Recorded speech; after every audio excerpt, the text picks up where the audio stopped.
I never thought betrayal would come dressed in laughter, in warmth, in a voice that felt like home. But that's exactly how it happened. When I first met Claire, I was 34 and already too old for reckless mistakes, or at least that's what I told myself back then. I had been through a failed marriage, a bitter divorce that left me cautious, and a handful of half-hearted dates that went nowhere. My friends urged me to put myself out there again, but every attempt felt forced, mechanical. Then Claire walked into my life like a spark in a darkened room. It was at a charity dinner I attended more out of obligation than interest. She sat 2 seats down, in a navy dress that shimmered beneath the soft lights, her laughter spilling easily into the conversation. There was nothing extraordinary about her at first glance, no cinematic entrance, no dramatic effect, but there was something in her presence that refused to be ignored. The way she leaned forward when she listened, the way her eyes locked on mine as if she'd already known me for years. We talked long after the others had lost interest. She told me she worked in marketing, that she loved books she never finished, that she hated silence and always left music playing in the background. I confessed things I hadn't told strangers before, about my fear of failing again, about the exhaustion of always pretending I was fine when I was. She didn't flinch. She smiled as if she'd been waiting for those confessions all along. From that night forward, we became inseparable. She had this energy, a kind of restless spirit that pulled me out of the monotony I'd built around myself. Sunday mornings were spent in coffee shops where she'd insist on trying pastries neither of us could pronounce. Weeknights turned into spontaneous drives to nowhere, our conversations flowing as if we'd been saving them up for years. With her, life felt less heavy. And yet, even in those early days, there were moments that unsettled me. A sudden flicker of guardedness in her eyes when certain subjects came up. A phone call she would take outside, her voice hushed and hurried. I told myself it was nothing. After all, everyone has secrets, private corners they keep to themselves. And who was I to judge? I had mine, too. The truth is, I wanted to believe in her. After years of disappointment, she seemed like proof that love could still find me. I ignored the small inconsistencies, the stories that didn't quite align. I buried my doubt beneath the intensity of what I felt when she leaned her head on my shoulder or whispered my name in the dark. The first real crack came one night about 6 months into our relationship. I was at her apartment scrolling through channels while she showered. Her phone buzzed on the coffee table, the name flashing across the screen. Michael. I froze. The message preview read, "I miss you. When can we talk?" My stomach tightened, but I didn't open it. I placed the phone back exactly as it was, forcing myself to breathe, to act normal. When she came out wrapped in a towel, smiling like nothing was wrong, I kissed her and pretended I hadn't seen anything. That night I barely slept. My mind spun with possibilities. A brother, a friend, an ex who hadn't let go. The reasonable explanations felt flimsy, but I clung to them anyway because the alternative, that she was lying to me, was too heavy to face. The next morning, she brewed coffee and kissed me on the cheek as if nothing in the world could touch us. And I told myself it was all in my head. But deep down, a seed of suspicion had been planted, and like all seeds, it would grow. At the time, I didn't know just how much. I didn't know that Michael wasn't just a name on a screen, but the beginning of a labyrinth of lies that would unravel everything I thought I knew about love, about trust, and about myself.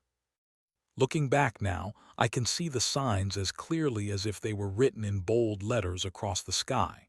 But when you're inside it, when your heart has already decided, truth bends, reshapes itself into whatever you need it to be. And I needed Claire to be real. I needed her to be the one thing in my life that hadn't fallen apart. What I didn't realize then was that the very thing I clung to most desperately would become the weapon that cut me deepest. This is where it began, with laughter, with tenderness, with a message from a man named Michael. And this is where the story of us and the story of my undoing truly starts. Suspicion is a strange companion. It doesn't barge in like anger or grief.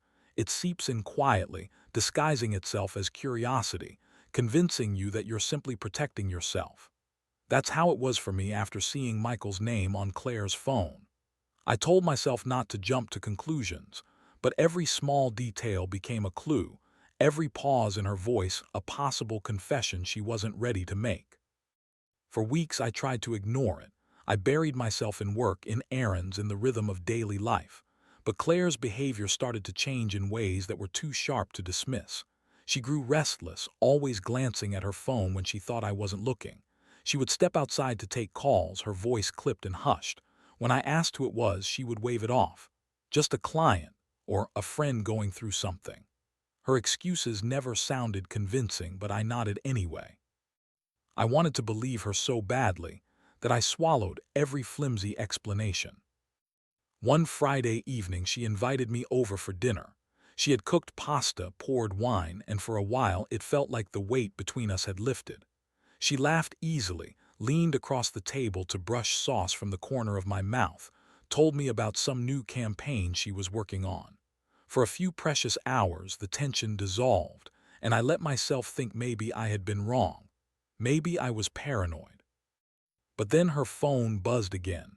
This time it was face down, but the vibration didn't stop, one after another, as though someone was desperate to reach her. She reached for it quickly, pressing the side button to silence the notifications. Her hands shook just enough for me to notice. "Everything okay?" I asked. "Yeah," she said too quickly, forcing a smile. "Just work stuff." Work stuff at 10 o'clock on a Friday night. My chest tightened, but I kept my voice calm. "Claire, is there something you want to tell me?" Her fork froze midway to her mouth. For a long second she didn't move, didn't blink. Then she set it down, sighed, and said, "You're overthinking again." The conversation ended there. We finished dinner in silence, each of us pretending to be absorbed in our own thoughts. Later that night, when she fell asleep next to me, I lay awake staring at the ceiling, my mind replaying every odd moment, every excuse.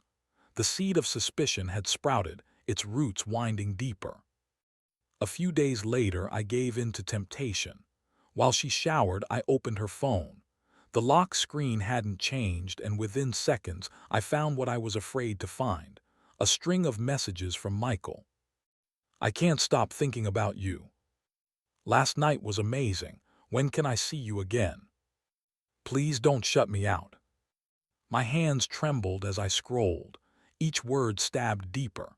And then the phone, nothing explicit, just a picture of Claire smiling in a cafe, but it was the intimacy in the way she looked at the camera that broke me. It wasn't the smile she gave me. It was something different, something reserved for him.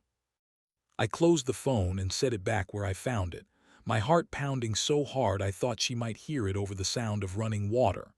When she stepped out of the bathroom, wrapped in a towel, humming softly, I forced a smile. My entire body screamed to confront her, to demand the truth, but I stayed silent. Why? Because love makes cowards of us. Because I wasn't ready to lose her, even if she had already betrayed me. For the next week, I carried the weight of that discovery like a stone in my chest. I couldn't eat, couldn't focus at work. Every time I saw her, every time she kissed me, I wondered if she had kissed him the same way hours before. I began analyzing everything she said, every glance, every laugh. Paranoia became my constant shadow. Finally, one night, I broke. We were sitting in her living room, the TV playing some sitcom neither of us were watching. My chest felt like it might burst from the pressure. "Claire," I said quietly, "who is Michael?" The silence that followed was unbearable. She froze, her eyes darting to mine, then away. Her lips parted, but no sound came out. Finally, she whispered, "He's someone I used to know." "That's not true," I said, my voice shaking. "I've seen the messages." Her face drained of color. For a moment I thought she might deny it, might spin another story. Instead, she buried her face in her hands and said, "I didn't mean for it to happen." The words hit harder than any scream could. It happened. I felt like the floor had been ripped out from under me. My vision blurred, the blood rushing in my ears. "How long?" I managed to ask. A few months, she said, her voice breaking. It started before you and I thought I could end it, but you didn't, I snapped, the anger finally cutting through my pain. She reached for me, tears streaming down her face, but I pulled away. In that moment, I didn't see the woman who had made me believe in love again. I saw a stranger who had been playing both sides, who had let me pour my heart into something built on lies. I left that night without another word. As the door closed behind me, I told myself it was over, that I would never see her again, that I would rebuild, heal, move on. But I was wrong, because betrayal has a way of circling back, of digging in deeper than you expect. And Claire's betrayal was only the beginning. In the days after I walked out of Claire's apartment, I told myself I was done. I tried to convince myself that leaving was the end of it, that I could simply cut her out of my life like tearing out a page from a book. But the truth was never that simple. Love, once rooted, doesn't just vanish. It lingers like smoke after a fire, clinging to your clothes, your hair, your skin. The first week, I drowned myself in work. I stayed late at the office, volunteered for projects nobody wanted, anything to keep my mind from wandering back to her. Still, no matter how many hours I buried under paperwork, the silence of my apartment gnawed at me. I missed her voice, her laugh, the way she'd curl against me during storms. And yet, when I closed my eyes, all I saw was her with Michael. She tried to reach me, of course.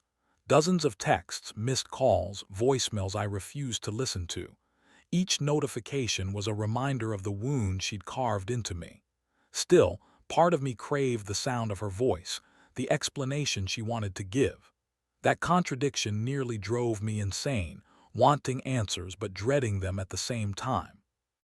One evening, after ignoring yet another call, I found myself outside the bar we used to go to on Fridays.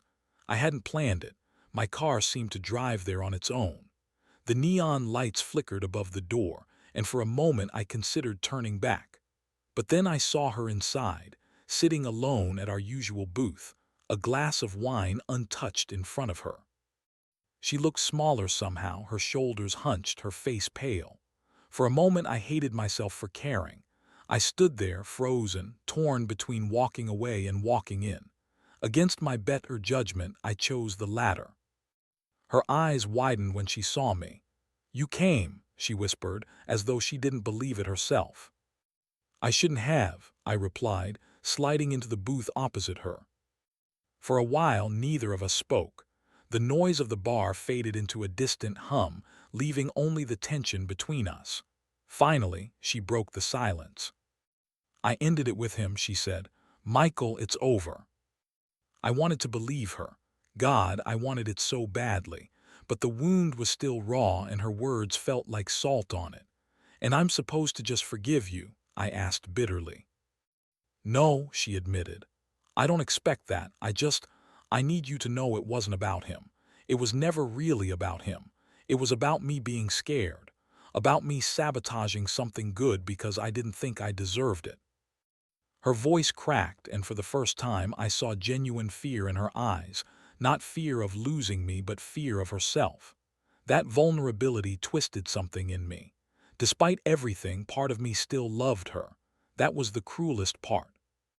We talked for hours that night. She admitted things I never thought she would, her insecurities, her doubts, the way she had felt unworthy of the life we were building. She begged for another chance, not with grand promises, but with raw honesty. When I finally left the bar, I told myself I wouldn't go back to her, that I was stronger than this, that betrayal should have been enough to end it for good. But as the days passed, her words replayed in my mind. Slowly, against my will, the ice around my heart began to crack. A month later, we were back together. It wasn't a fairy tale reunion. Trust doesn't rebuild overnight.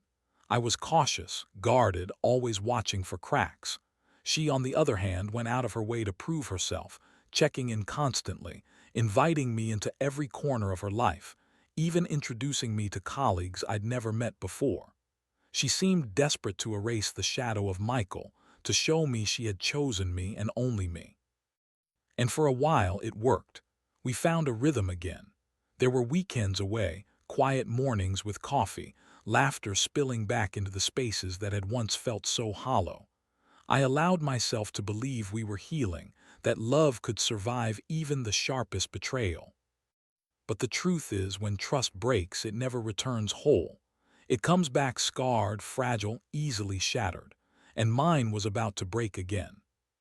It started with subtle things. A late meeting that ran longer than expected. A text she answered in the other room. The way she avoided my eyes when I asked about her day. My gut twisted with familiarity. I had been here before. One night, unable to hold it in, I asked her directly, "Claire, is there someone else?" She looked at me with wide, hurt eyes. "No," she said firmly. "I swear to you there is." I wanted to believe her, but suspicion had already sunk its claws into me. I began watching more closely, paying attention to every detail. And then, one evening, as I waited outside her office to surprise her, I saw it with my own eyes. Claire walking out, her hand brushing against a man's arm. Not Michael this time, but someone else entirely. Their closeness, the way she leaned into him, was unmistakable. I didn't confront her right away. Instead, I watched as she laughed at something he said, as she lingered at the curb before finally parting ways. When she saw me standing by my car, her face went pale. "Hey," she stammered, forcing a smile. "What are you doing here?" "I was waiting for you," I said coldly, "but I guess you were busy." The lie that followed was clumsy, rushed, and I knew instantly that history was repeating itself. That night, as I drove home alone, I realized something brutal. Loving Claire was like drinking poison and calling it wine. No matter how sweet it tasted, it was killing me from the inside. And yet I couldn't walk away. Not yet, because there was still one truth I didn't know, one secret she hadn't told me. The secret that would destroy everything. I didn't sleep that night. I lay awake staring at the ceiling, her face flashing in my mind. The way she paled when she saw me outside her office, the nervous twitch of her lips when she tried to cover her tracks. I had seen it before. Once with Michael, now again with this new man. I told myself I was a fool, that a man can only be betrayed so many times before he finally learns. And yet the next morning I found myself dialing her number. She answered on the first ring, her voice fragile. "Please, can we talk?" Against all reason, I agreed. We met at a quiet cafe on the edge of town, far from familiar eyes. She looked exhausted, her hair pulled back hastily, her makeup barely concealing the dark circles beneath her eyes. I had expected excuses, but what she gave me instead was something far heavier. "There's something I should have told you a long time ago," she began, her hands trembling around her coffee cup. "And before you say anything, no, it's not what you think. I'm not with anyone else. Not the way you think." I leaned back, skeptical. "So what do I think, Claire? Because from where I stood, it sure looked familiar." Her eyes filled with tears and she shook her head. "It's not about love, it's about survival." The words hung between us, cryptic and heavy. "Survival," I echoed. She nodded slowly. "That man you saw, his name is Daniel. He's helping me with something I've been hiding from you, something I didn't know how to say." I waited, my chest tight, bracing for yet another betrayal. But the story she unraveled wasn't what I expected. She told me about debts, about mistakes from her past that had resurfaced, about how she had leaned on Daniel for financial and emotional support because she was too ashamed to come to me. "I thought if you knew how deep I was in, you'd walk away," she admitted, her voice breaking. "So I lied. I made it worse. And when Michael came along and now Daniel, it wasn't about wanting them. It was about needing a way out." I sat there in silence, torn between fury and pity. Part of me wanted to shake her, to scream that love isn't about convenience, that hiding the truth was the ultimate betrayal. But another part of me saw the trembling in her hands, the cracks in her armor. She wasn't the manipulative woman I had painted in my head. She was broken, afraid, desperate. "So what exactly are you asking me, Claire?" I finally said, my voice colder than I intended. "I'm asking you to believe me this time," she whispered. "Not because I deserve it, but because I don't know how to fix this without you." It would have been easier if she had admitted to another affair. Easier to end it, easier to walk away. But this plea, this confession, chained me to her in a way betrayal never could.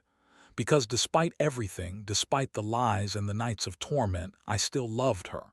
And love, I was learning, is its own kind of prison. Against my better judgment, I agreed to help. The following weeks were a blur of difficult conversations, late-night arguments, and fragile reconciliations. She laid bare her financial troubles, credit cards, loans, impulsive spending habits she had hidden for years. Together, we began to untangle the mess. I took on more overtime, helped negotiate with creditors, even met with Daniel once to discuss the support he had been offering her. It was humiliating, infuriating, exhausting. But in those moments of vulnerability, when she cried in my arms or whispered apologies into the dark, I saw glimpses of the woman I had fallen for. I told myself we could rebuild, that love could be stronger than lies. But deep down, something gnawed at me, a suspicion I couldn't shake. Because for all her openness now, there was still a shadow behind her eyes, a corner of her soul she kept locked away. That shadow revealed itself one rainy Thursday night. I came home early, arms full of groceries, ready to surprise her with dinner. But when I walked into the apartment, I found her sitting at the kitchen table, a letter in her hands, her face ashen. She looked up at me, startled, and quickly folded the paper. "You're home early," she said, forcing a smile. "What's that?" I asked, nodding toward the letter. "Nothing," she replied too quickly, slipping it into her purse. Something in me snapped. I slammed the groceries onto the counter, my voice sharper than I intended. "No more lies, Claire. If you want me to stay, if you want me to keep fighting for this, then no more secrets. Ever." For a long moment, she just sat there, staring at me with wide, haunted eyes. Then slowly, she pulled the letter back out and handed it to me with trembling fingers. It was a hospital letter, a test result. At first, the medical jargon blurred together, meaningless in my confusion. But then I saw the words that cut through everything else. Positive for carcinoma. My knees buckled and I sank into the chair opposite her. "You're sick," I whispered. Tears welled in her eyes. "I didn't want you to know, not like this. I thought if I kept it from you, maybe it wouldn't be real. And when Daniel found out, he helped me with the treatments, the bills. I was too ashamed to tell you." The world tilted beneath me. All the anger, the jealousy, the suspicion, it melted away, leaving only a hollow ache in its place. She hadn't just been hiding mistakes. She had been hiding a war she was fighting alone. I reached across the table, taking her cold hands in mine. "You should have told me," I said, my voice breaking. "You should have trusted me." "I was scared you leave," she admitted. "That you'd see me as broken, as less than what I was. I couldn't bear the thought of losing you and fighting this at the same time." In that moment, all the betrayal, all the lies seemed small compared to the truth staring me in the face.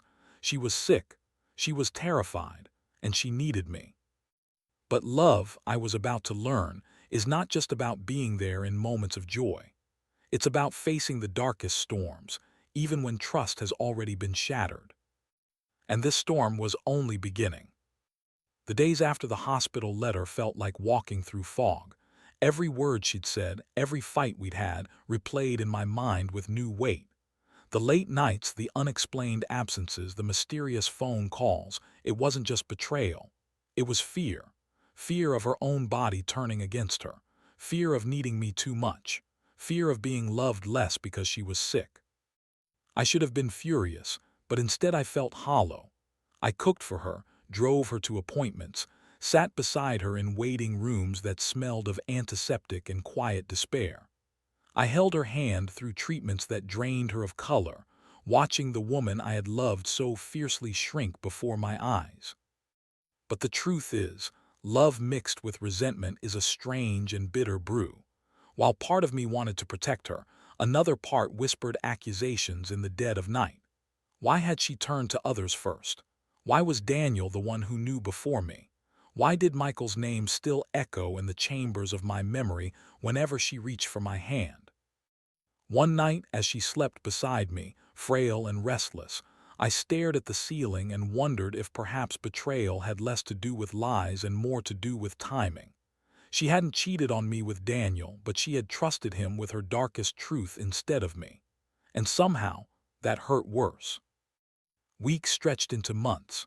There were brief sparks of hope, days when her strength seemed to return, when laughter returned to her lips and we almost felt normal again.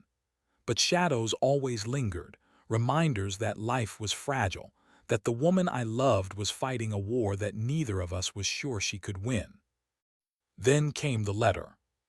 It arrived in a plain envelope, no return address.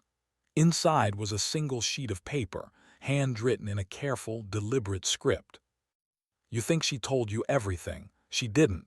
There's one more secret you should know. Beneath it, a single address scrawled in black ink.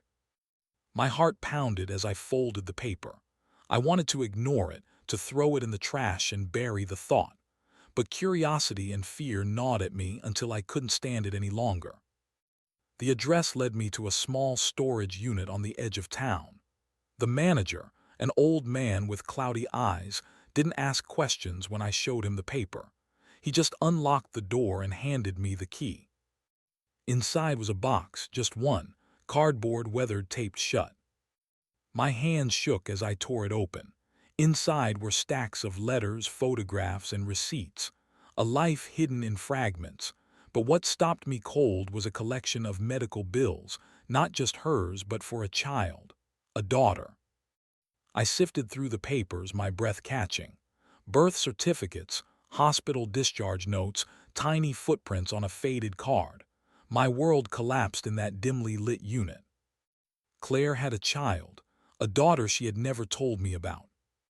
The dates didn't lie. The girl was almost 12 now, and the name on the birth certificate, father unknown.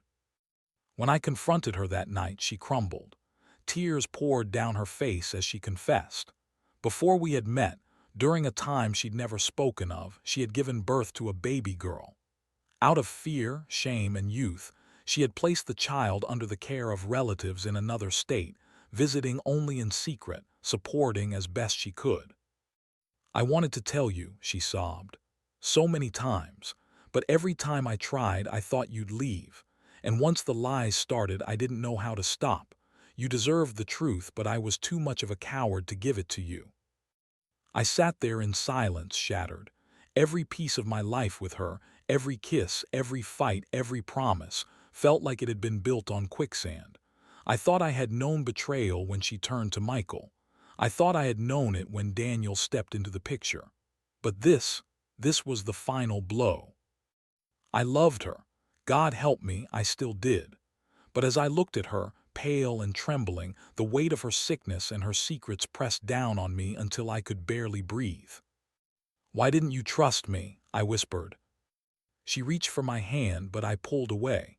Because I didn't trust myself, she said through tears. I've been running from who I was for so long that I didn't know how to stop. For days afterward, I wandered like a ghost. Friends noticed my silence. Coworkers commented on the dark circles under my eyes, but I told no one. The decision was mine alone. Stay and fight for a woman who had broken me again and again, or finally walk away. In the end, I chose silence. I packed a bag one morning before dawn, kissed her forehead as she slept, and walked out the door without leaving a note. It wasn't bravery, it wasn't even closure, it was survival. Years later, when people ask me about love, I tell them this. Love is not a fairy tale. It is not grand gestures or endless loyalty. Love is a gamble, a reckless wager we place on another's heart, hoping they'll hold it as carefully as we imagine. But sometimes, the very person you trust most becomes the architect of your undoing. And sometimes, walking away is the only way to keep whatever pieces of yourself you have left. I never saw Claire again. I don't know if she won her battle with sickness, if her daughter grew up knowing her mother's fractured love, if the secrets ever stopped haunting her. But I do know this. Her lies destroyed me. Her truth nearly killed me. And yet, against all reason, a part of me still hopes she remembers the nights when, despite everything, we held on to each other as if love alone could save us. Because love, even when it betrays you, never truly leaves. It lingers, it scars, and it teaches you brutally and without mercy who you really are.